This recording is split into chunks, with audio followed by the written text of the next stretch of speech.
العالمین والصلاة والسلام علی سید المرسلین اما بعد فاعوذ باللہ من الشیطان الرجیم بسم اللہ الرحمن الرحیم الصلاة والسلام علیک یا رسول اللہ الصلاۃ والسلام علیک یا رسول اللہ وعلی آلک واصحابک یا حبیب اللہ وعلی آلک واصحابک یا حبیب اللہ۔ آج انشاءاللہ ہم سورہ انفال کی آیت نمبر 45 اور 46 کا ترجمہ و تفسیر پڑھنے سننے کی سعادت حاصل کریں گے۔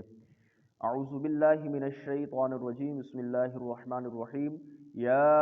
ایہا الذین آمنوا اذا لقیتم فئة فاثبتوا واذکروا اللہ کثیرا لعلکم تفلحون۔ ترجمہ کنز العرفان، اے ایمان والو، جب کسی فوج سے تمہارا مقابلہ ہو تو ثابت قدم رہو اور اللہ کو کثرت سے یاد کرو تاکہ تم فلاح پاؤ۔ اذا لقیتم فئة فاثبتوا، جب کسی فوج سے تمہارا مقابلہ ہو تو ثابت قدم رہو۔ اس سے پہلی آیت میں اللہ تبارک و تعالی نے ان نعمتوں کو بیان فرمایا جو اس نے جنگ بدر میں اپنے محبوب صلی اللہ تعالی علیہ وسلم اور آپ علیہ الصلوۃ والسلام کے صحابہ کرام کو عطا فرمائی تھی، اور اس آیت میں اللہ تعالیٰ نے مسلمانوں کو جنگ کے آداب و تعلیم ارشاد فرمائے۔ چنانچہ پہلا ادب فرمایا جنگ میں ثابت قدم رہو۔ ابتداً مسلمانوں کو جنگ یا کسی بھی آزمائش کی تمنا نہیں کرنی چاہیے،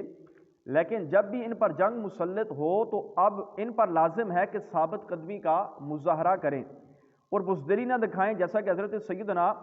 عبداللہ بن عمر رضی اللہ تعالیٰ عنہما سے روایت ہے، نبی پاک صلی اللہ تعالیٰ علیہ وسلم نے ارشاد فرمایا، تم دشمنوں سے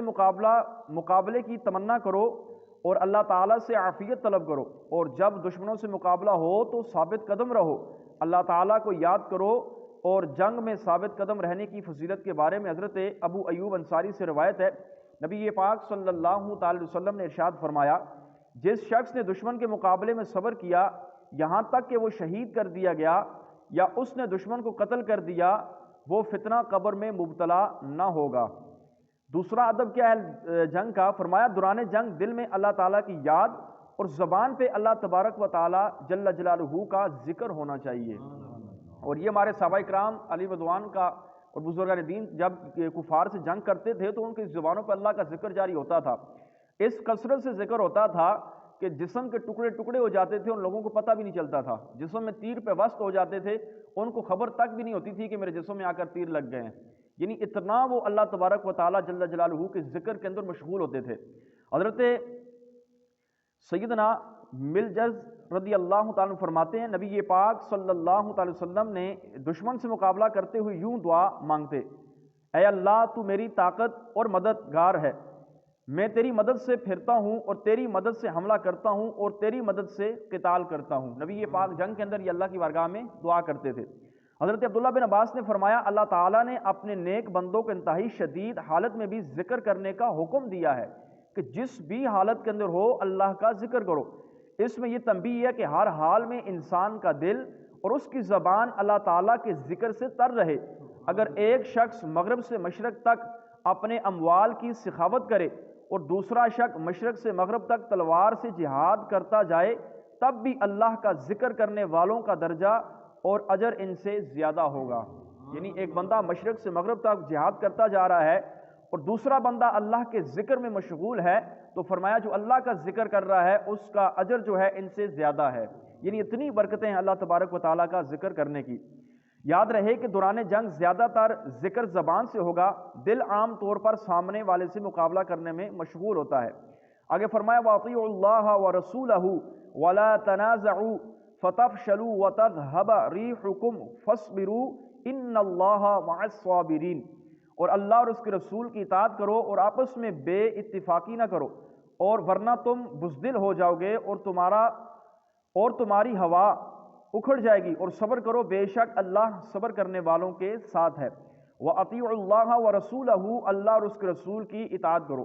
اللہ تعالیٰ اور اس کے محبوب صلی اللہ علیہ وسلم کی اطاعت کا حکم ہمیشہ کے لیے ہے کہ جب تک انسان کے جسم میں روح ہے اس وقت تک اس کے لیے لازم ہے کہ وہ اللہ اور اللہ کے رسول کی اطاعت کرے۔ اس آیت کا مفہوم یہ ہے کہ مسلمانوں پر لازم ہے کہ وہ تمام معمولات میں خصوصاً جہاد اور جنگ سے مقابلے کے وقت ثابت قدمی کا مظاہرہ کرنے میں اللہ اور اس کے رسول صلی اللہ تعالی وسلم کی اطاعت کریں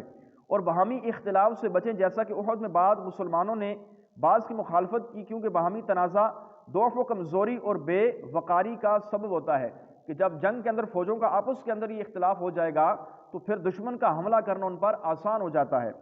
اس آیت کا حکم تو جنگ کے بارے میں ہے، لیکن عمومی حالات میں بھی مسلمانوں کو باہمی اختلاف سے بچنا چاہیے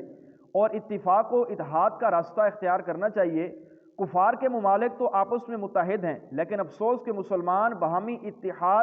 مسلمانوں میں باہمی اتحاد نظر نہیں آتا، بلکہ ان کا حال یہ ہو چکا ہے کہ اگر کفار کسی مسلمان پر ظلم و ستم کریں تو دوسرے ملک کے مسلمان اپنے مسلم بھائی کا ساتھ دینے اور ان کافروں کے خلاف جنگ کرنے کے بجائے وہ بھی کافروں کے ساتھ دیتے ہیں۔ آج کل اکثر دیکھا جائے تو ہمارے مسلمانوں کے اندر بے اتحاد ہمیں دور دور تک نظر نہیں آتا، وہ دینی تقوی والے لوگ ہوں یا دنیاوی تقوی والے لوگ ہوں، وہ کسی بھی شعبے والے ہوں، اتحاد ہمیں دور دور تک مسلمانوں کے اندر نظر نہیں آتا۔ اسی وجہ ہے کہ مسلمانوں نے جب امت کے ٹکڑے ٹکڑے کیے ہیں، آپس کے اندر اختلافات کیے ہیں، تو اب کفار کا مسلمانوں پر حملے کرنا بالکل آسان ہو چکا ہے۔ جب کہیں بھی مسلمانوں پر حملہ کیا جاتا ہے تو دوسرا مسلمان نہیں بولتا، خاموشی اختیار کرتا ہے، بسا اوقات کافروں کا ساتھ دیا جاتا ہے۔ اس کی وجہ یہ ہے کہ مسلمانوں نے آپس کے اندر جب اختلافات کیے ہیں، جب ایک دوسرے کا بغض اپنے دلوں میں بٹھایا ہے، تو کفار کا مسلمانوں پر حملہ کرنا، ان پر حملہ آور ہونا آسان ہو چکا ہے۔ اللہ تبارک و تعالی جل جلالہ کی بارگاہ میں دعا ہے اللہ تعالی ہم سب کو قرآن کریم فرقان مجید کے احکامات پر عمل کرنے کی توفیق عطا فرمائے۔ اللہ تعالی امت مسلمہ کو اتحاد کے ساتھ رہنے کی توفیق عطا فرمائے۔ آمین بجاہ النبی الامین صلی اللہ تعالی علیہ وسلم۔